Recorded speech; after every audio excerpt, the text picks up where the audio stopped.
So welcome to our live stream class today. It's really a pleasure to be here and see so many of you here, but also inviting our friends online to see our classes and access our information. So today's topic is managing the difficult behaviors of dementia. Does that ring true to anyone here in this room? Yes, a lot of you. Good. So I'm hoping that you can take notes and grab as much information as you can. I will go over our services later so that if you have any questions how we can specifically help you, I will review that. So what we want to do today is we want to understand what is dementia. And some of you may have heard already when I do this portion of the presentation, but since there are so many of you who are new today, I really want to make sure that we cover that information. Understand some of those behaviors associated with dementia, as well as how to respond, which ultimately is why we're all here, correct? All right. So we good? All right. So what is dementia? Well, it's the decline in mental ability, which is severe enough that it interferes with daily life. And how many of you are caring for someone? So you're all caregivers. So you might start thinking about those specific situations, right? Because everyone is different. You know, the saying is that if you've met one person with dementia, you've met one person with dementia. Everyone is so different and reacts so differently. Many dementias are progressive, which means they're going to get worse and worse. And it is caused by damage to the brain cells. So unfortunately, at this point, there is no way to reverse those symptoms. They are working on researchers and scientists and doctors, and they're working on trying to find a cure. But until we get to that point, right now, there isn't much that can be done to reverse that. Okay? So why is the umbrella here? Huh? Protection. We are going to learn about what is the difference. Have you heard about dementia and short-term memory loss and Alzheimer's? And it's kind of confusing to figure out which one's which, correct? So I want you to look at dementia as the umbrella term. Okay? So if you say dementia, there are many different types of dementias underneath that term, okay? And underneath that term, you may have heard of Alzheimer's-related dementias, Parkinson's-related dementia, MS-related dementia, Lewy body, etc., right? There are many. Frontal lobe. Dementia, can you tell me which is the most common type? Any guess? Very good. Alzheimer's is the most common type of dementia. Can you guess how many people? About 60 to 80% of the cases of people with dementia have Alzheimer's disease. So again, Alzheimer's disease is a form of dementia. Okay? So not everybody who has dementia has Alzheimer's. It's just one type. Vascular dementia is the second most common type.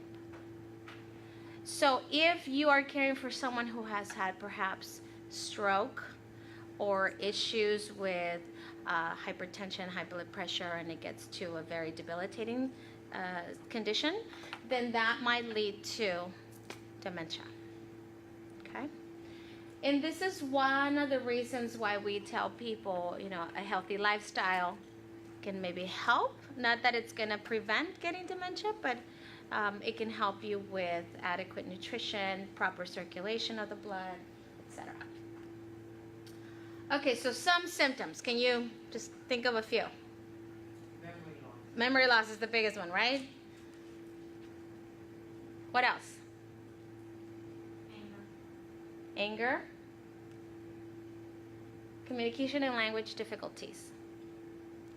A lot of times people who have dementia forget how to say certain things. Have you noticed that? And they say, the thing, it's the Coffee. are you sure it's coffee? Like the thing.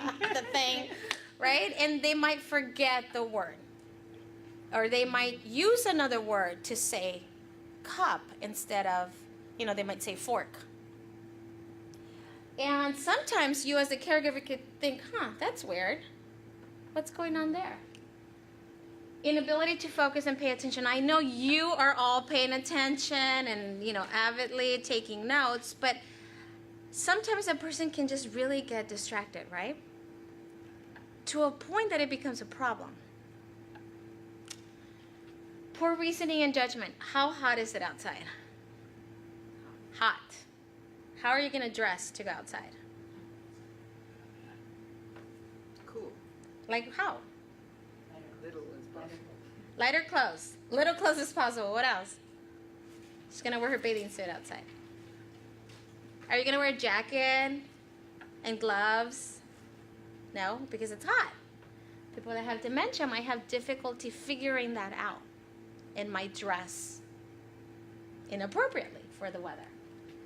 Lack of visual perception. And this is sometimes very common if you see people parking cars, where how you have the lines and you have that stopper in the front and people park way up here, or they go over it, or they go way on to the right.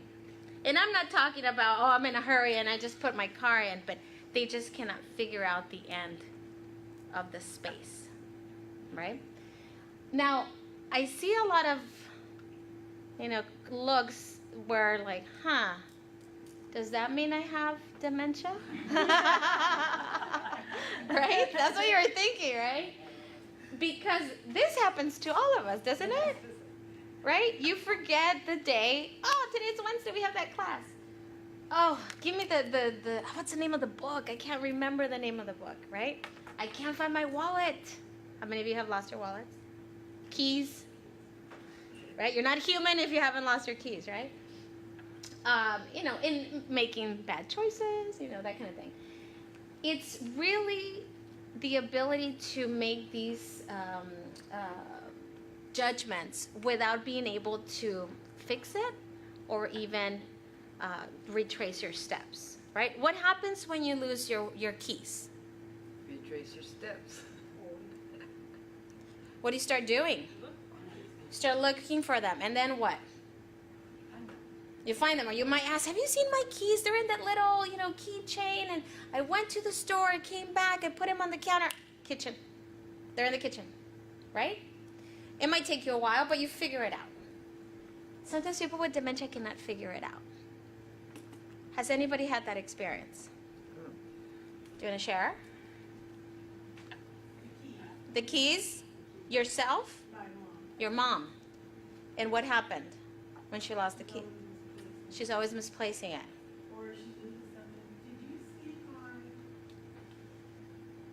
Now, why do you think that is? She has dementia. And that's where you have to kind of become a little bit more of a detective and figure out, are these just one-offs? Right? Sometimes we wear sweaters and then we're boiling and I shouldn't have worn that sweater. But I know that. I shouldn't have worn that sweater. It's when this happens a lot and it affects and interferes your daily life. If her mom keeps losing the keys, there's going to get to a point where she's going to get locked out of her house, might not be able to drive, etc. Do you see the difference? Okay. So people with dementia may have the following. Not necessarily will, but may have the following. Okay? Short-term memory. So it affects the short-term memory bank. That's why sometimes people say, wait a second, she remembers her wedding day. How is that possible? And she doesn't even remember what she just ate 5 minutes ago. Because it's tricky like that. It affects the short-term memory.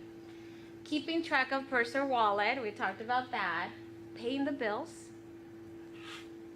Or paying the bills where they think that it costs a certain amount and it no longer costs that, right? Anybody have been in an experience or have that experience where somebody says, well, milk is only $1. Why are you paying $4 or $5? That's what it costs. Planning and preparing meals. So let me ask you really quick. How many of you, this is, very difficult, I know, can make peanut butter and jelly sandwich? How do you make a peanut butter and jelly sandwich? Peanut butter and jelly, put the bread together. Presto, super fast, right? Now you should know that. What if I ask, can you make a peanut butter jelly sandwich, and she can't even know, she doesn't even know what bread is, right? So that's a little concerning. And remembering appointments. Now, again, we forget appointments too, right? That's why we have this nifty electronic calendar in our phones, right? Because we forget things. That way we don't forget things. But it's, if I ask you right now, really quick, what's the date today? 8 or 9? That's August 8, August 9. Okay, the 8, what's the year? 18. 2018? Are you sure? Mm-hmm. So today is August 8, 2018? Good. What if I ask that question and she says today is November 6, 1965? And she is adamant about today's date. See, a couple of us forgot that, oh, it's not the 9th, it's the 8th, but we remembered. But she's like, today is November 9, 1965. Is that a problem? Mm-hmm. It can be, right? Because then that can lead to some of these problems, right? With traveling out of the, wandering, getting lost. We hear a lot of stories out there of people getting lost in their own neighborhoods. And it's different, again, that if we get in the car, I did this, what's today? Wednesday. I did this yesterday. Got in my car and I thought, oh, I know how to get to this new place. And I thought I had a shortcut and I got lost. Now I know not to take that street. But that's different than, how do I get home? Right? Has that happened to some of the people that you're caring for? Yes? Okay. So now we're going to go inside the brain. And I like to give you a visual because dementia is not tangible, right? We see the symptoms, but we might not understand what's happening inside. And it is a very general overview. If you want to see my, what is dementia, I get into the neurons and the synopsis, but this is very general. So a healthy brain, as you can see, is very plump, right? Big, not a lot of spaces. A brain that has Alzheimer's, do you see the difference? It's smaller, bigger. I can't really point with this, but bigger spaces in betweens. It's shrunken, almost like a raisin, right? Here's a cross section, and see where it affects the memory center and the language areas. That's why we might see symptoms of memory loss and of language, deficiencies. A lot of times people, caregivers have noticed that if their parents, let's say, their first language was another language other than English, they might revert back to that initial language. And this happened, I remember one time I was talking to a caregiver, and the lady was from New Orleans, and she spoke French growing up. And all of a sudden, as they're caring for her, she started using more of the French and less of the English. So the children, the grandchildren, were not understanding grandma. And the daughter thought it was weird that she would use different words for very simple things like forks and cups. And it was almost she was reverting back to her first language. So you might notice those things too, if you're caring for someone with dementia. Okay, so now we're getting into some of the difficult behaviors. And I want you to take a look and let me know if some of these you have experienced, okay? About 90% of patients affected by dementia may experience some sort of behavioral or psychological symptoms.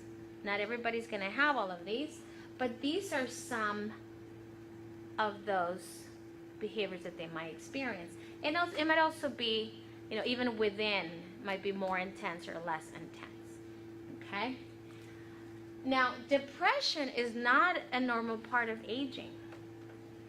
All of us from time to time get sad, depressed, blue, right? But it's when that becomes a chronic and normal, I say normal, but day-to-day behavior, that can be a problem. And we need to figure out why that person's feeling like that, okay? So now this is a little bit more specific. Has anybody experienced this through the people you're caring for? What have you experienced? Very Aggressive behavior? Anybody else?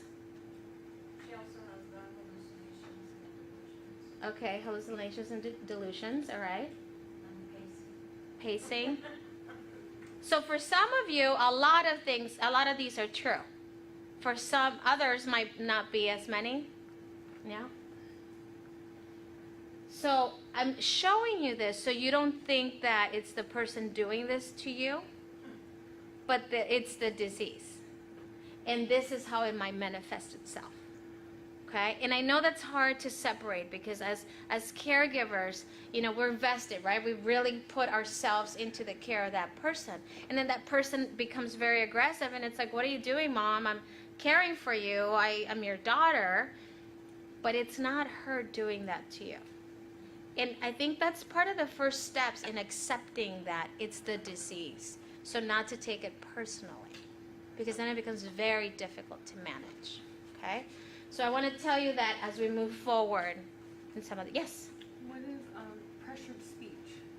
Where is Where it it? says euphoria, pressured speech, irritable? Like it's not clear, you know, that maybe it's inaudible. And maybe they're mumbling, maybe they're forcing, Stuttering. Yes. Thank you. Okay. So what we're going to do here is I'm going to start giving you some tools. Okay, you're all going to be detectives when you go home. Caregiving detectives. We're going to figure out how to identify and examine the behaviors that you see, explore some solutions, and try different responses. And we're going to do this fairly quickly. So we'll see. Let's see. Okay, so I have here a graph, which came out of a suggestion from my caregiver as well as a physician who we used to work with. And this physician, Dr. Daly, actually had said that, you know, how many hours do you spend with the doctor when you go visit the doctor? I'm being silly, right? You don't spend hours. You spend seconds, maybe. You spend a couple of minutes. So if you're taking your parent or the person that you're caring for to the doctor, chances are that the physician's not going to spend a lot of time with you. So then you need to help the doctor help you. How do you do that? By charting. And it doesn't have to look like this. You can make your own chart based on what your needs are. But you can say, you know what, I'm noticing that at 6 o'clock in the morning or in the morning, the behavior becomes very, difficult. And I get very frustrated and we just kind of go into a vicious circle. So you start noticing that every morning that's the case. Every morning. What's going on? Well, are you waking up the person at 6 a.m.? Maybe they want to sleep until 9. Is it the medication that you just gave them in the morning? Is it that they don't want to eat or they want to eat? Are they too hot? Are they too cold? I mean, all those things. But that can help you figure out. And you can do this for afternoon, lunchtime, evening. You know, have you heard of the term sundowning? So a lot of times people with dementia, Alzheimer's specifically, towards the end of the day, they become very agitated. And they might start seeing things, hallucinations. They might start getting very angry. They might not be responsive to you. So you notice these things. And this is something that you can easily show the doctor and say, look, doctor, the mornings are great, but I've been tracking the evenings, and this is what they look like. And feel free to get as creative as you want. Maybe you want to do a bell curve, or maybe you want to do a little, graph that shows the doctor. But does that make sense? Yes? What if you have a person getting very angry if you kept a chart like that? That would be a trigger for... So this is really more for you. This is more for you. So that you can be aware. Because what happens? How often do you see the doctor? You don't see the doctor every week. You don't see the doctor every month. You see the doctor maybe twice a year, right? Maybe every quarter. But my father is the main caregiver, and she gets so angry with him doing she doesn't think she has any problem. Sure. And I think it's that condition where it just isn't so. But for him to keep a chart like that would cause a lot. She looks in everything, and if he has any even paperwork on dementia or anything, gets extremely agitated. So he's turned it around saying it's for himself. And that's a good way to handle it, right? This is for me. I mean, even getting a file cabinet that you can lock that information. because this is for him. This is for the caregiver. It's not so much for the care receiver. It's for the caregiver so you can know how to manage that behavior. Because what also it's gonna show you that, every time after I give him this medication, this is the negative response I get. You know what, doctor? Maybe we need to look at the medication. Increase it, decrease it, change it, get rid of it. Whatever it is. But this is when I notice. Because again, the doctor doesn't live there, so the doctor's not gonna know when is this happening. But if your dad is keeping tabs on all of this, it could be a very easy thing to say, look, doctor. He does little things like check marks. She doesn't know what those check marks are, but Yeah. if he has specifics. Yeah. She gets extremely agitated, and it's more grief for him because of her Yes. agitation. And part of it goes to, if she's in the early stages, it might be denial, because nobody wants to be told that, you have dementia. It could be that. Or it could be that she is just exhibiting some of that aggression that we were talking about. So okay, this is a tool for you as the caregiver, and if you have to do those little tricks where you kind of hide it and turn it and say it's work, maybe that helps. Exploring the pieces. So this I have talked about before, because as detective caregivers, we have to figure out, the person's not really telling us what's going on, right? Oh, I forgot this. It must be due to my dementia, right? You have to figure it out. So is the problem, is the behavior that you're seeing due to some sort of a physical complication, right?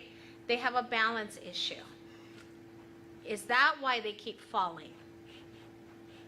Is it an intellectual thing, right? Dementia is not going to help with your cognitive capabilities. So maybe that's why they keep running outside in the hot, blazing sun with a parka, because they can't figure out, and then they get dehydrated or heat stroke. Is it an emotional situation? You keep telling me I have dementia. Stop telling me I don't have dementia. You're making me angry. Capabilities. We might tell somebody, hey, take a shower. I don't want to take a shower. And so then you start fighting that fight because you have to take a shower. What do you mean I have to take a shower? And it could just be that the person is scared that they're going to fall in the shower, but they can't tell you that. They're embarrassed. Or they had an accident, right? Incontinence. And so they don't want to tell you that they just had, an issue, and they're going to respond in a very negative way because they're getting defensive, which is understandable. Is it environmental? What I mean by that is it too hot? Or too cold? Or too noisy? Or too many people? Or not enough people? Right? I mean, what is it that the person is trying to tell you without telling you? You have to decipher it without even getting the direct information. And then social. How many of the people that you're cared for were very active social individuals? And are they still? No. So now their demeanor might be more negative and might be more withdrawn and maybe introverted, right? So then is it because the activities that you're providing are no longer of interest to them? Sometimes people say, well, I used to go to the senior center, but all of my friends are dying. So why am I going to go to that senior center? It just reminds me of my friends. And these are actual stories from caregivers. So what is the behavior telling you? So this is why we're exploring what we call the pieces. Does that make sense? Yes. Okay. So now what I say is that you need a almost like a toolbox with all of these tips and suggestions that you need to carry with you. And it's going to be an invisible toolbox. But it's going to, the more you come to these classes, the more you do research, the more you learn, you're going to figure out, this is going to work, this is not going to work.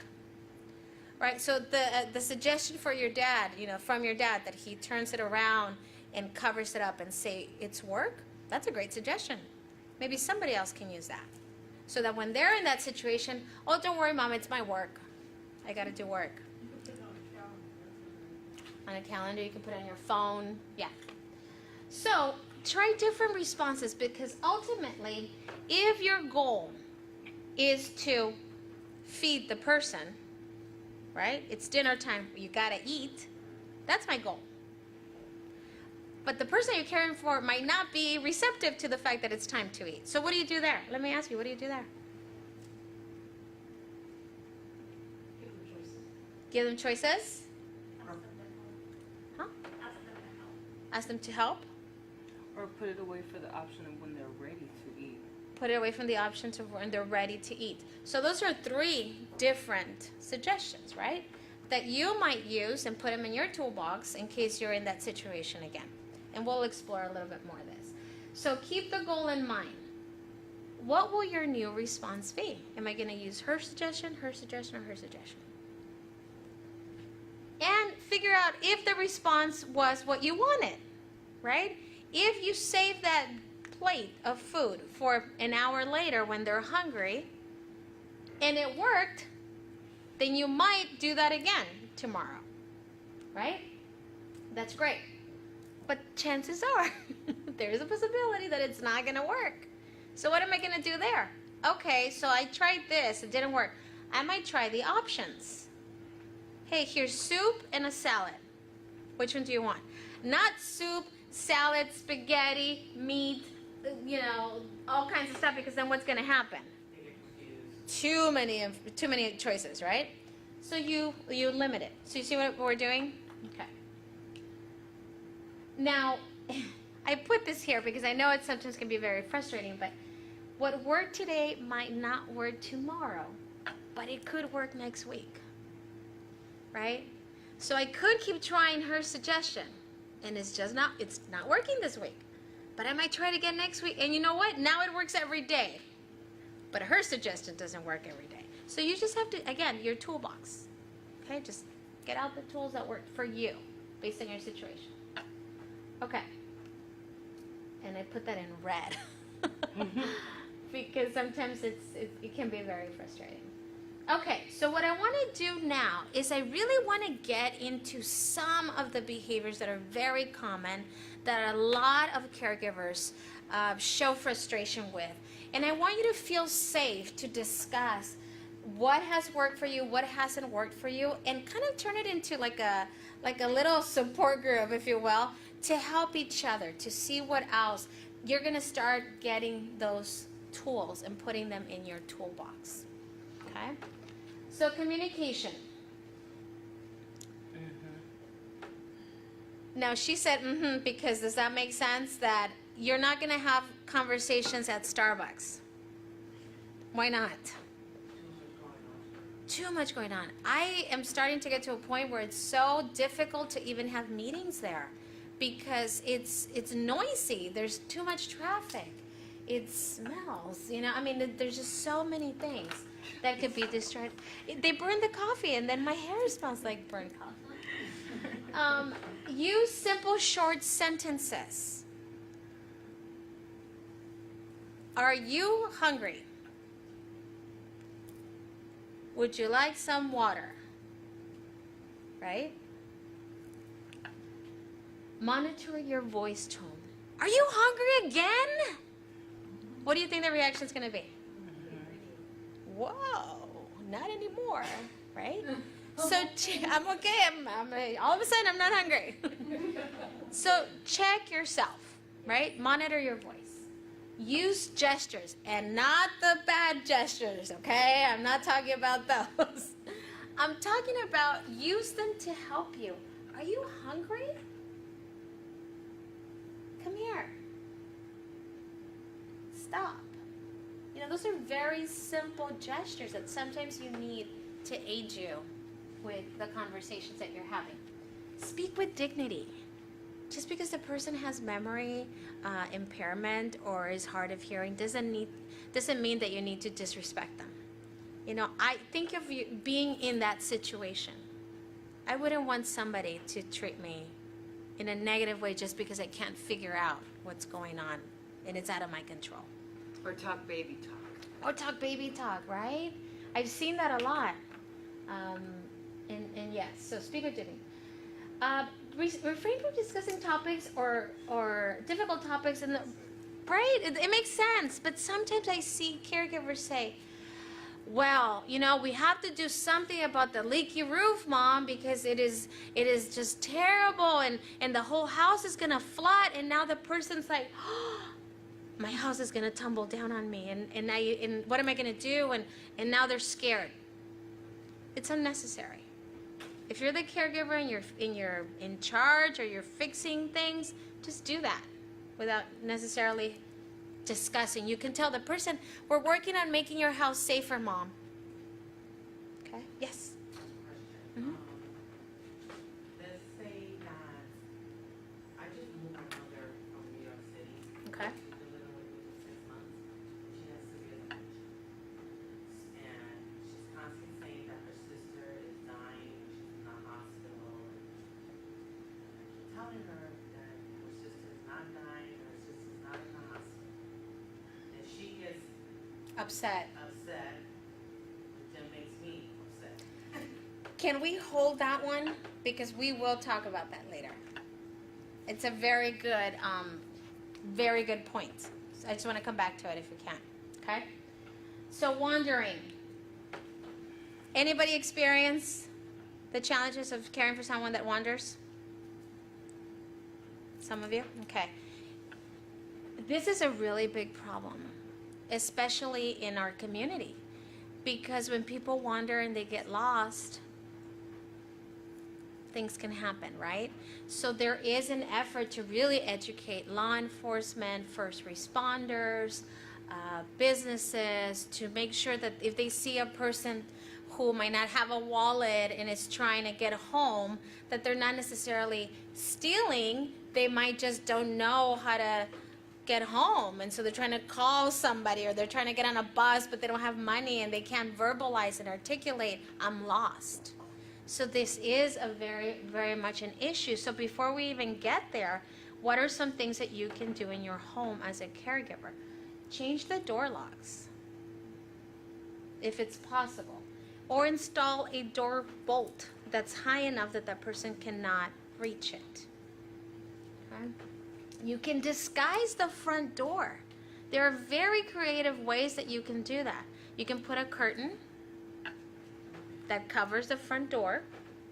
You can put, it's almost like a poster that looks like a bookcase. So it's, it's fake. It's a poster. It's made out of plastic. And you just put it on top of the door. There are different ways that you can do that. You can put also a sign that says stop on the door.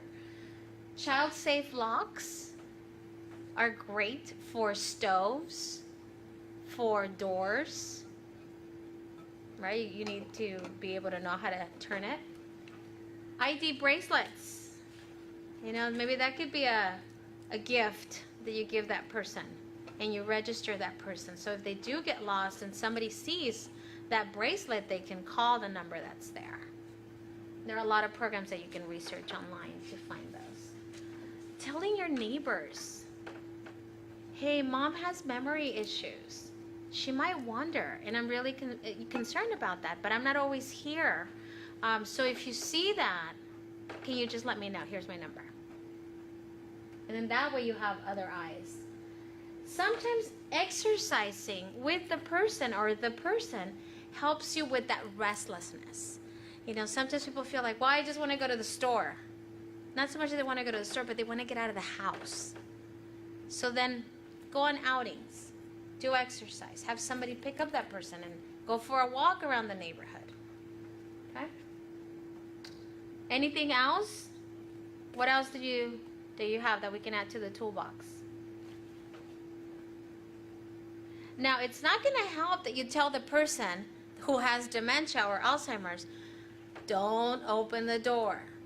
Don't leave the house. It doesn't matter how many times you tell that person might still do that because they're not going to remember. Yes? You can do the sensors on the, Yes. doors, the sliding doors. I mean, if you've got one of those digital home security systems, Yes. you can have eyes in the house if you're not really there. That's true. Now we have so much technology. That's a great suggestion. On the technology, the Ring doorbell will notify you Yes. if there's movement outside your doors. And see, and now we have so many options that you maybe you hadn't thought about, but you could add. You could even install security cameras inside the home that link to your cell phone, so that if you're at work and they trigger, then you know you can see the person and you can see what's happening. You might call somebody else to help you. Okay, great suggestions. Thank you for that. Okay, so incontinence. We talked about that a little bit. Anybody have been having problems with the person that you're caring for a little bit? Maybe it's starting, right? And this is a topic that it's very difficult to have with someone. Even the person who has dementia, and if you know that person has been diagnosed, or you know for sure that person has memory loss, having that discussion with that person is probably going to get them upset. So there are ways that you can kind of go around that, especially if you have to now get to the point where they have to wear, what is it, like Depends. That person's not going to be so willing to do that. However, there are so many different options now, so many different shades and styles, that it's becoming less of a, diaper looking and more of a nicer and discreet garment. So establish a routine for using the toilet.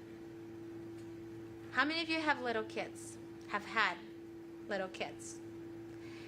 So remember when we were potty training?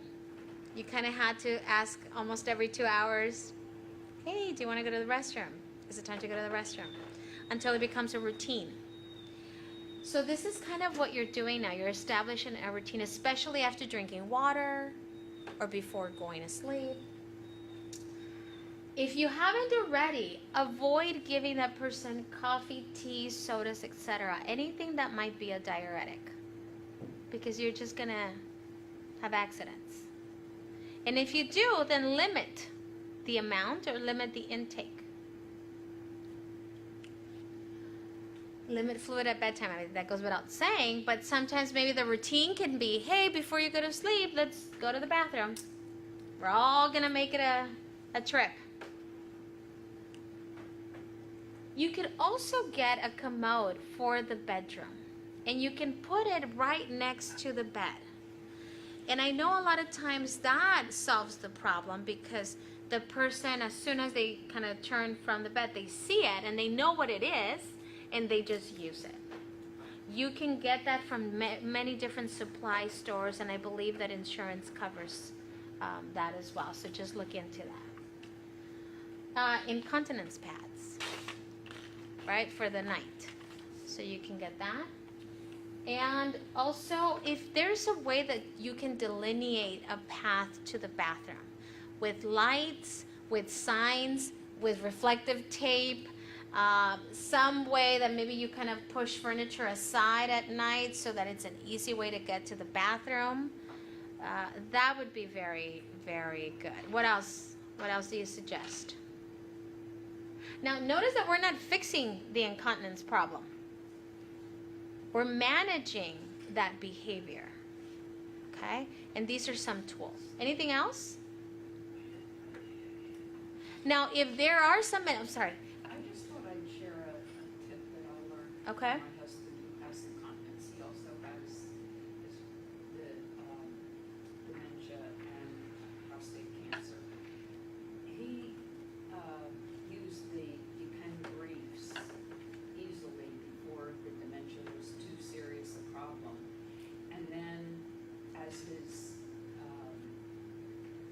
cancer increased, the need, we use pads, which are easily changed when he needs to go to the bathroom, instead of having to take off his shoes, his pants, his briefs, and then put on a whole new set of stuff. You just whip out the pad and put in a new one and go. It's a big time saver. So that can be something. Thank you for sharing. And that can go along with easily removable clothing.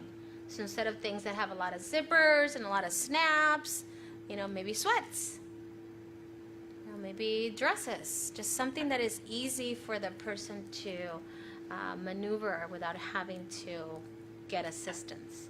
Because if they do want to, if they just want to go to the bathroom and they can't, unzip and unbutton, then that might cause them to have an accident. Yes? If they have shoes with Velcro flaps instead of ties, that's a big help. And slip-ons. Yeah, that's true. That's very true. Especially when going to the bathroom at night, they don't have to worry about tying their shoes. They can just put on their slippers. Okay? Is that good? Okay. Just for you. Anger, agitation. Now, what I want to say before we even get started on this is, how many of you are human in this room? How many of you have felt angry, upset? We're amongst friends. We're human. It's normal. It's a normal reaction to what's happening, right? Because for us, it's very easy to understand. We just do this and you get the result. But a person that, again, has dementia, memory loss, Alzheimer's, that might not be so easy. So if we respond with anger, how do you think that person's going to respond to us? Right. The same. So that's why when I say, you don't want to eat? And you were joking with me, responding like, no, not anymore. That's very true. So instead, we also need to check our feelings, how we approach the situation, because that's also going to make a difference. Yes? In relation to eating, one of the things that we've found is sometimes you work really hard to cook a meal that you think is one of their favorite meals, and then they go to eat it, and they are like, it doesn't taste good, I don't like it. And so there's that easy frustration, like, really, I just spent 2-3 hours cooking this amazing meal for you. And so, So what do we do with that? Checking. I mean, give them another option. I mean, they really, it was their favorite food. It's not today, may not be anymore. Yeah. So just, ask before you assume and see what they want to eat before investing the time.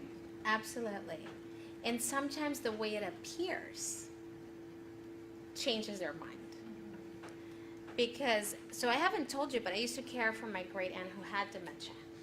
And I know that she liked oatmeal. But when I would serve her oatmeal, what does it look like? Mush. Who wants to eat that? And every time she would push it away. And I'm like, you like oatmeal. And there was no point in, me having that discussion because she was just not going to eat it. It looked gross. So then I had to get creative. How can I make this more appealing, more enticing, more savory? Fruit, nuts, honey, milk, right? So it now looks better than just this bowl of mush, right? So that's, but I had to learn not to get upset because here I am making her favorite thing and she's not responding to me. So yes, thank you for sharing. So let's start with getting a doctor's evaluation.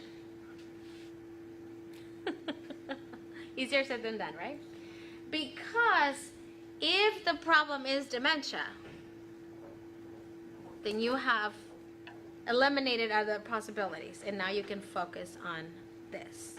So it's always better. Why is that person getting angry so much? What is going on? It could be something else, but you don't know. It might be another medication that's causing the side effect, but you don't know. Reduce outside noise.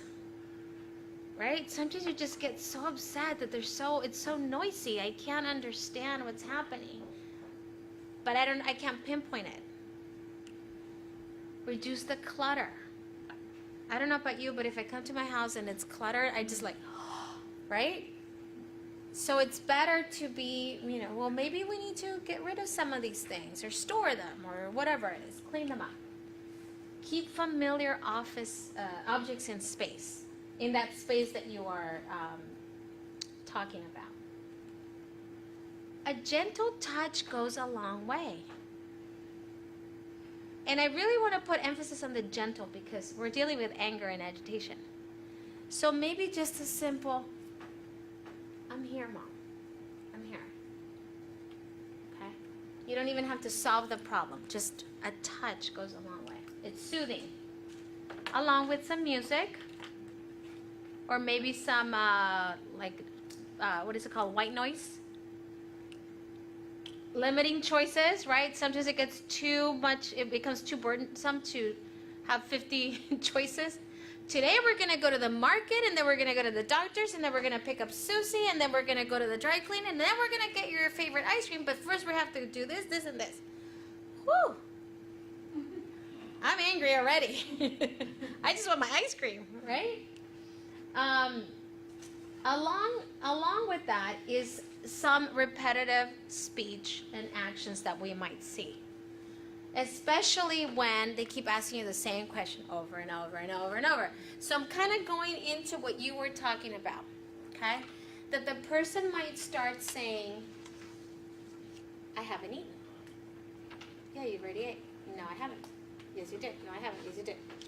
Who's going to win that argument, right? And you cannot really sit there and rationalize with the person. So to go with what you were saying, that your mom is asking about this person. And you're sitting there trying to explain to this person what's happened. That she's just going to get more upset because she doesn't believe you. Even though it's the truth. So what I tell caregivers sometimes is it really worth it to explain the truth?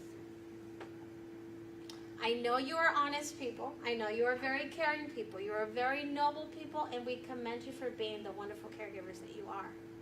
But sometimes white lies, therapeutic fibbing is what I call it, is okay because you avoid that grief.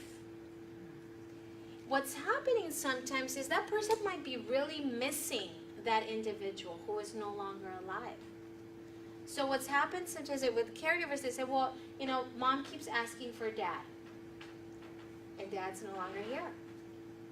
And we sit there and we explain to her, dad died 10 years ago, mom. Really? Oh no, why didn't anybody tell me? And so then she starts getting upset. And you're trying as a caregiver to be truthful. Now, wouldn't it be easier if we just said, Mom, Dad's running late right now. He's at work. So let's just kind of hang out and then we'll wait for him to get here. Right? It's hard. But what you're doing is you're redirecting. You're redirecting that focused attention that is really not getting anywhere other than in a negative situation. Always check medications. You know, talk to the doctor. That's why that log is so important, because you can say, when, you know, this happens, when I do this, what is the behavior telling you? Really try to figure out.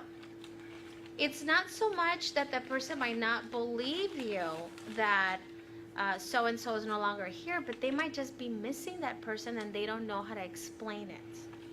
So at that point, you could start breaking out with the photo album, with the pictures on the phone, and say, hey, let's look at some pictures.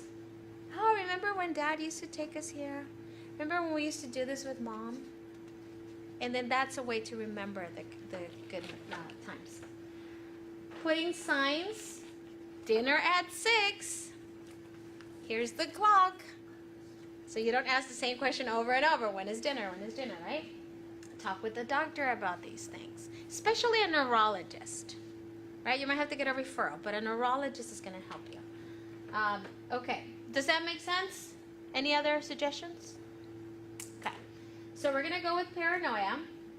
And again, these are very general, brief overview because we're running out of time. Okay. So again, I'm really trying to drive this point, right? Talk to the doctor, medications. Use props. And what I mean by that is that sometimes people get paranoid, who have dementia, get paranoid because somebody's stealing from them. Does that happen? I left my earrings right there in the corner. And Lucy came and she stole them. I know she did. And Lucy's just coming to help clean the house. And she saw them and she put them away. But in her mind, she stole them. So using props like money, for example, I had I had money in my wallet. It's no longer there. You must have stolen it. Right? So now you're feeling like, Mom, I'm caring for you, and now you're accusing me of stealing your money? I had it in my wallet. So what can you do there? What are some suggestions? Like sitting there and arguing and explaining that you didn't steal the money is not going to help you. What can help?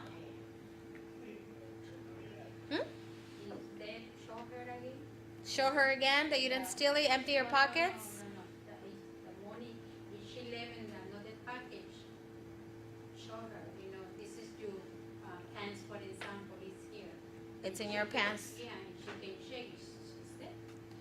But it still doesn't take away the fact that the money in my wallet is not there. I'm tricking you here. This is a test. Yes. You write, before shopping, she has a certain amount of money, and we write that amount with a post-it on her. Okay. And then she knows how much she spent. Have you heard of play money? Have you thought about maybe putting a whole bunch of ones? Because a whole bunch of ones is better than a $50 bill. So maybe you put 10 ones, and if you lose $10, you lose $10. Putting play money looks like, you're still caring for that person. And this is probably usually people that have already advanced stages. But by putting money in the wallet, then they see, oh, my money's there. And you're the one that's buying the stuff anyway. But then that way the person doesn't feel like I had money and you must have stolen it, because all of a sudden you're paying for everything, right? Funny how things start to make sense in their mind. Assist the person in looking for the missing objects. I once heard a story from a caregiver who, his dad was saying, I need you to help me find my golden disc. And he was like, golden disc?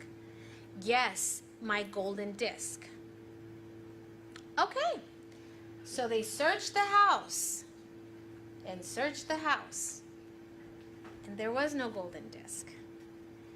But in the process of searching for the golden disc, the caregiver found things that resembled what might have been golden discs, like a pocket watch that was golden.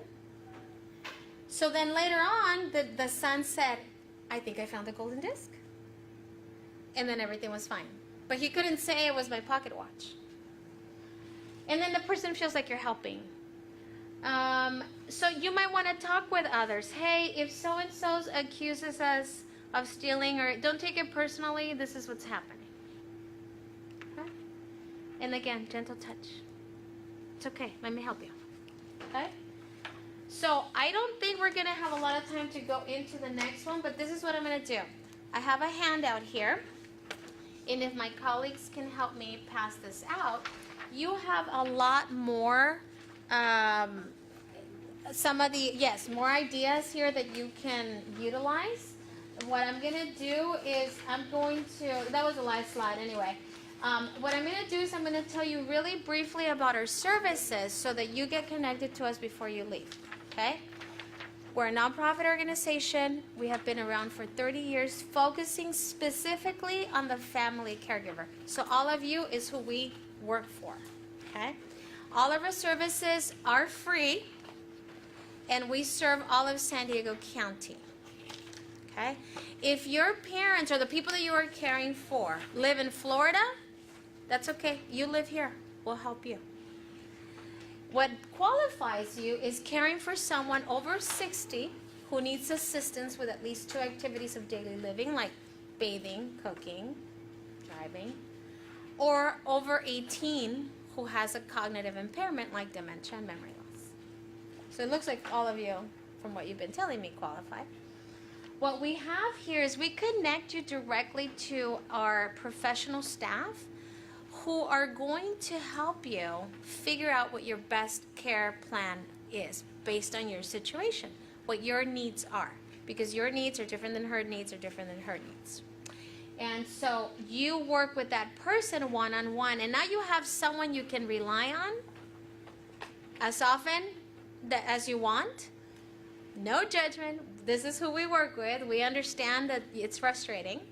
and give you specialized information, more information about dementia, more classes, which is what we do and my colleagues help me with in terms of doing classes. We have this wonderful program. How many of you are caring for someone with dementia?